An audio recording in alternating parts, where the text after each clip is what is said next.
All right, guys, Air Paws in here. Going to give you the best bets for the Players Championship in 2021. I'm very excited for it to be back. We get every shot, every golfer. We can follow all of our bets this year at the Players Championship. We got that a little bit last year as well. So I don't know, I'm pretty excited for it. We're in this video are obviously going to cover the best outright bets, but we're also going to cover the matchup bets, and there are some great long shot bets as well. A couple of guys 100 to 1 or more than 100 to 1 that are popping. So we'll get into that into this video, and without further ado, let's go.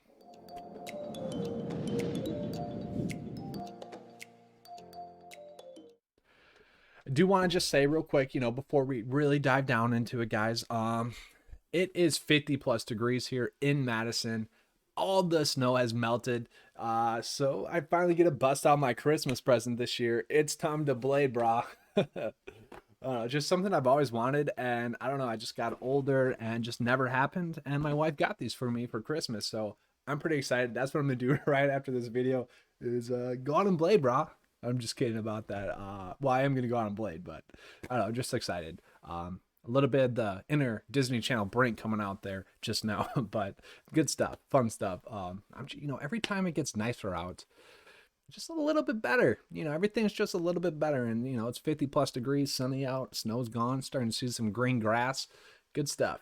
Man, you love that golf stuff. Man, you love that good weather stuff. If you guys didn't catch that quote, that's on you. Fresh cut grass, birds chirping. Man, you love this golf stuff. All right, whatever. F that. Let's get into the picks for the Players Championship. So outright bets here.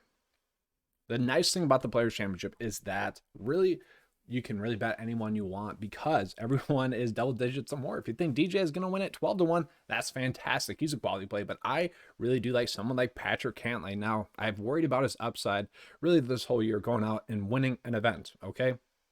But Patrick Cantlay is someone that, looking back at last year's leaderboard, which if you guys want to do this, that's up to you. Take it with a grain of salt, if not, because, looking at the leaderboard of round one last year, we know that a lot of the players that, some of the players that were on the high end that were doing well, the high end of the leaderboard that were doing well, would probably regress back a little bit in round two. And then some of the players that were doing poorly in round one probably would regress upwards, after round two. That's just kind of how it goes. Okay. So just kind of take it with a grain of salt, but I do think it is a good sign. So Patrick Cantlay, he played it well last year. And then we look at his other two starts at this course as well.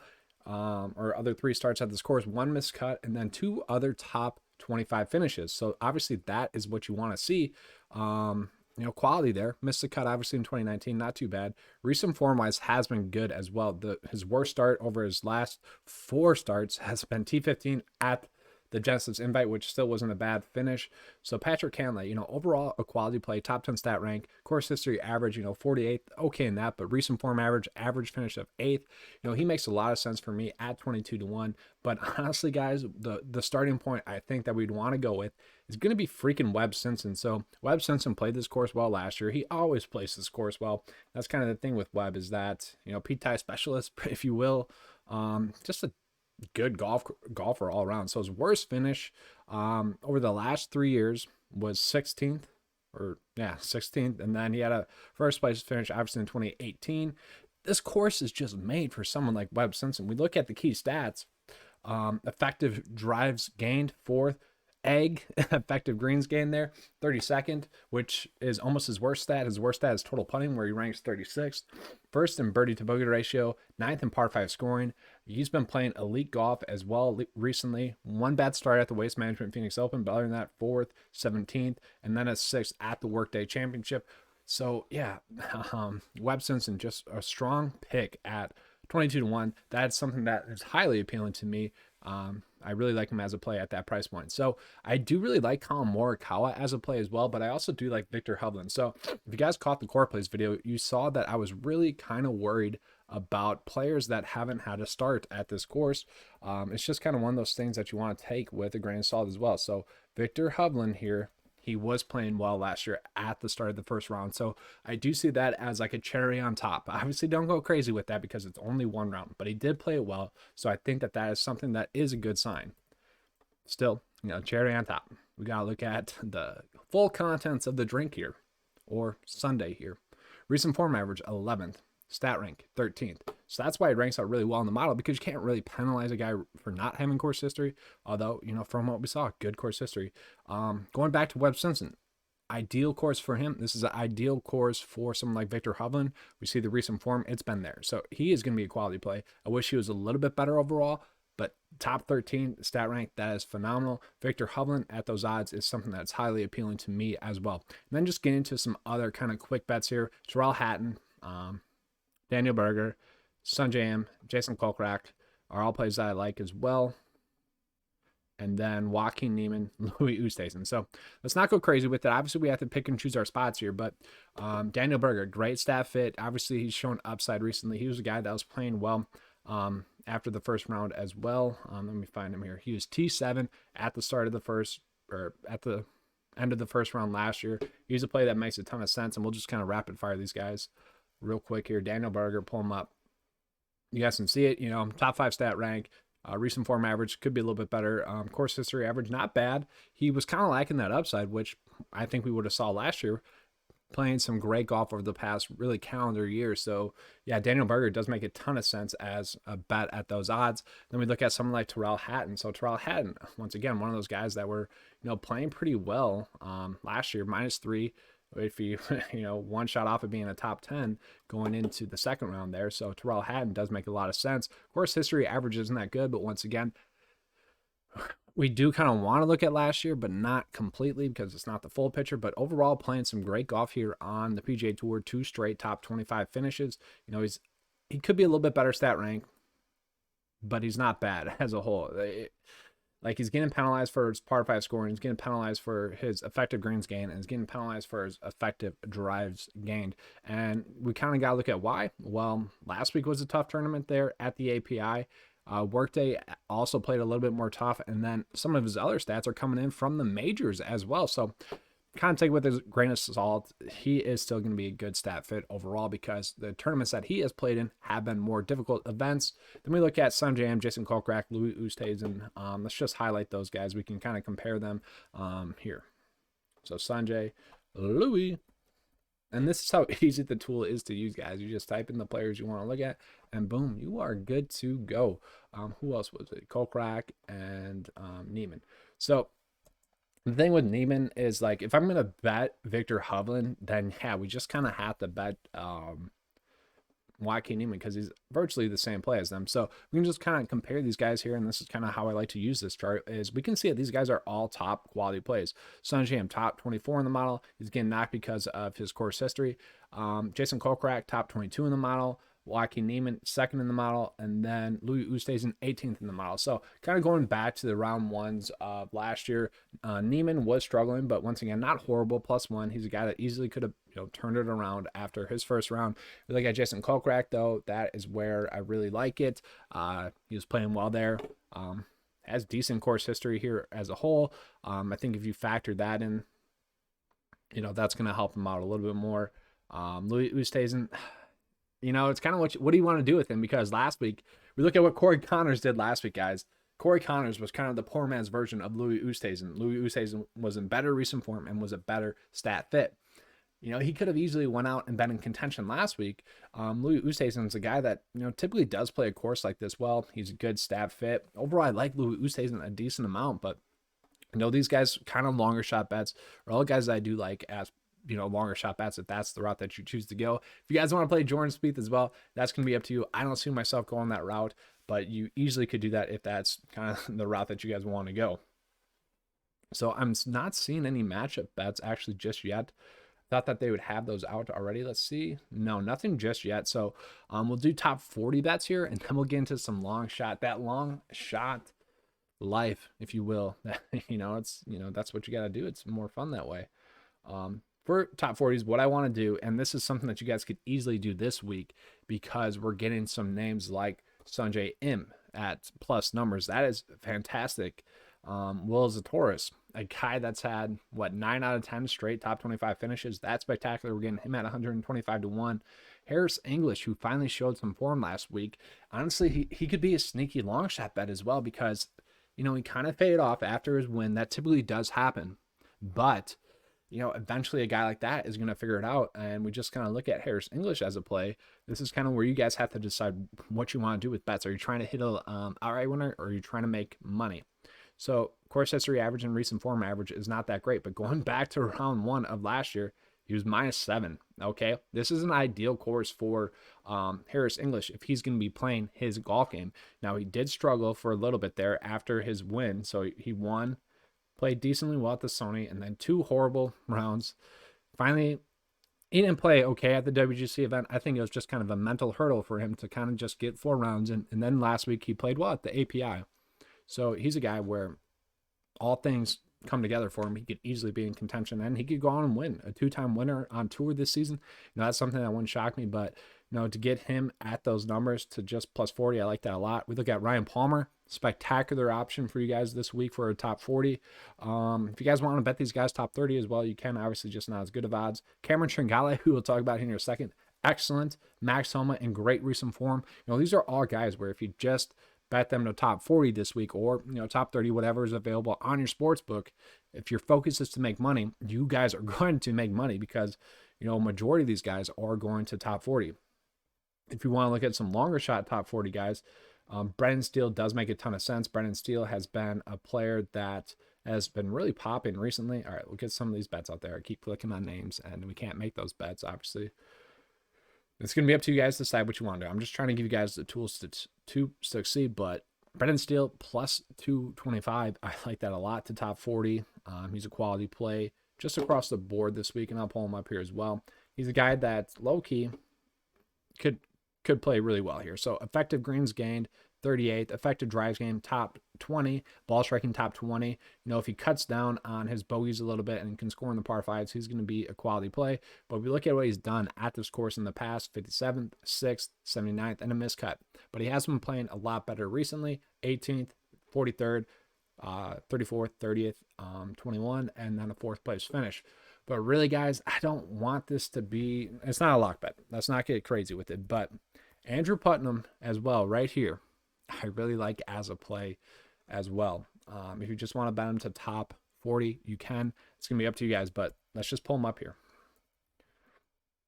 So Andrew Putnam, with his recent form, 3 out of his last 5 freaking starts had top 10, top 7 finishes, and he doesn't have a missed cut. I mean, this guy has been playing some great golf. He got that featured golf coverage there.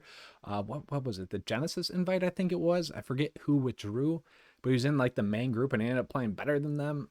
He's been playing some solid golf, and I kind of think he's going to be a decent play at his odds. He ranks out as someone that should finish top 50. I looked at his cut percentage on the other data sheet. It was about 50%, but if he makes the cut, that's pretty good. Top 50% at his odds are pretty good there. Then anyone else popping up here? Maybe Johnny V. He's a guy that, if he's playing his game like he did at the Puerto Rico Open, he could go out and play well. Pat and Kazire are going to be a good stat fit as well. But that's kind of it. Now let's get into those long shot bets, obviously, because we did not have any matchup bets just yet. All right, so you guys know what it is. Long shot bets are guys that are 100 to 1 or more. So Harris English, honestly, guys, I don't mind. I don't know if I want to do that just yet, but he's a guy that does make a lot of sense. I think he has a lot more winning upside than another good stat fit like Emiliano Grillo or like Russell Henley. Guys that are Sam Burns as well. I just like the winning upside a little bit more with Harris English because honestly, we've seen him win. We've seen him be able to close it out now twice this year. So I like that. Charlie Hoffman, though, guys, I don't mind Charlie Hoffman. Charlie Hoffman, healthy, has been a top 15 golfer so far in 2021. Not healthy, Charlie Hoffman hasn't been. Okay, so it's very kind of take it with a grain of salt once again. So he did withdraw in 2 straight events. I didn't include that right here. Then he missed the cut at the Waste Management Phoenix Open. But we look at his other starts. Top 14 at the Sony, 7th at Pebble Beach, 52nd at Genesis, and then a top 10 at the API. So obviously he's been playing pretty well. Hasn't had really any good course history here. Let's see how he did last year in the first round. So Charlie Hoffman played well in the first round. Probably was going to make the cut. We look at him overall, top 34 stat rank play, but he's kind of getting knocked a little bit because of, his poor play when he had his injury. Other than that, pretty decent. 33rd in birdie to bogey ratio, 13th in effective greens gained, 17th in strokes gained total. So that kind of tells you the bigger picture of, you know, Charlie Hoffman as a player. Gonna make for a decent long shot bet. You know, Ryan Palmer's another long shot bet that I don't mind. He's a guy that certainly can go on and win if he puts it all together. But Cameron Tringale and Chris Kirk. Now, if you guys watched a couple of the other videos, you already knew that these guys would be popping up, but let's just break it down a little bit more. Tringale makes a ton of sense here, guys. He is in elite recent form. His average finish in 2021 has been 25th, okay? He's the top 15 stat rank player, and he's a course history average of 25th. So maybe you just want to bet him to top 25, but he's a guy where he could easily go out and put it all together. He ranks out top 5 in the model this week. Crazy that we're getting a guy that ranks out top 5 in the model at 125 to 1. We look at his course history average, you know, hasn't had a start here really in the last 3 years now. I mean, he did play last year.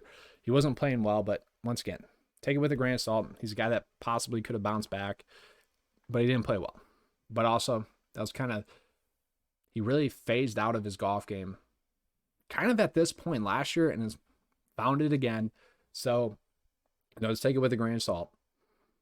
But recent form-wise, guys, 56th, 18th, 17th, 7th, 26th, and a 31st place finish. So he's a guy that has been playing some great golf, and the upside's been there for him. It's been like 1 or 2 kind of bad rounds that have been holding him back. If he can kind of just make those bad rounds not as bad, really, you know, that's going to be the big difference for him. But I really do like him at those odds for a guy that's really kind of checking all the boxes. And then we look at someone like Chris Kirk, and really, other than the Waste Management Phoenix Open, which we had our reasons to be worried about him there, I dove down into that really well on the 9-to-5 write-up and that week for the Waste Management Phoenix Open. I don't want to dwell on that too much, but the reasons to fade him that week were there, but he was also a great play that week. He's going to be a great play this week as well, guys. So 2nd at the Sony, 16th at the AMX, 16th at Pebble Beach, and then an 8th place finish last week. And I know last year he was kind of offended for not getting the invite. He definitely got the invite this year, and he's looking like a great play. Top 20 in the model, top 42 stat rank play. You know, kind of getting hurt there by effective greens gained a little bit, but 24th in birdie to bogey ratio, 37th in effective drives gained, 81st in ball striking, 32nd in total putting. Could be a little bit better at par 5 scoring, but overall, Chris Kirk at 150 to 1 for a top 20 player in the model. That is absolutely phenomenal for me. I love that at those odds. And then is there anyone else here kind of long shot wise that we can get on? Possibly. If you guys want to, you could go with like Brian Harmon. He has been playing pretty good, has okay course history. That's something I don't really want to go crazy with, but if you guys ended up on it as like a real long shot bet, low odds type bet, I would kind of get it. Let's see if there's anyone else that's popping long shot wise. Cameron Piercy after that Puerto Rico Open, after he almost won 500 to 1. That does seem a little bit too steep. I do kind of want to mention Michael Thompson here, really not for a long shot bet, but just someone I kind of want to point out. And then whoops, we don't need that. And then Andrew Putnam, I do want to see him as well, where he's at. So 200 to 1 for Andrew Putnam and 500 to 1 for Michael Thompson. Any other ones? No other ones. All right, so let me pull up those two just real quick. I already pulled up Andrew Putnam. You kind of know what the spiel is with him, but Michael Thompson. So Thompson, he's not going to really grade out that well as a play. We kind of know that, but made the cut in 2019, miscut. Recent form hasn't exactly been there, but the random upside really has been this year with him. Then we look at kind of what he did in the first round last year at this tournament. You know, -4. You know, all in all, this is a course that does fit Michael Thompson's kind of game style. We look at the events that he sucked at. You know, he's not someone we really want to play at the Genesis Invite, and he's not really someone that we want to play at the Waste Management Phoenix Open. This is a course that does set up much better for his game. 500 to 1 does seem just a little bit too long of odds for him. But guys, that's pretty much all that I have. If you guys have any questions, definitely make sure to reach out. You know, leave some questions, some comments in the video comment section here. And if you guys enjoy this video, please give me a like and subscribe. I do appreciate that. We'll be going live on Wednesday as well. Also, probably will be coming out with the fluff content on Wednesday as well. The fades, the value plays. the shoulder shrug plays, you know, all that stuff that doesn't really, you know, affect too much. It's just content wise, where if you guys want the content, it's gonna be there for you. So hopefully you guys enjoyed this video. If you did, please give me a like, subscribe. I do appreciate that. And as always, guys, let's keep cashing. All right, I'm out.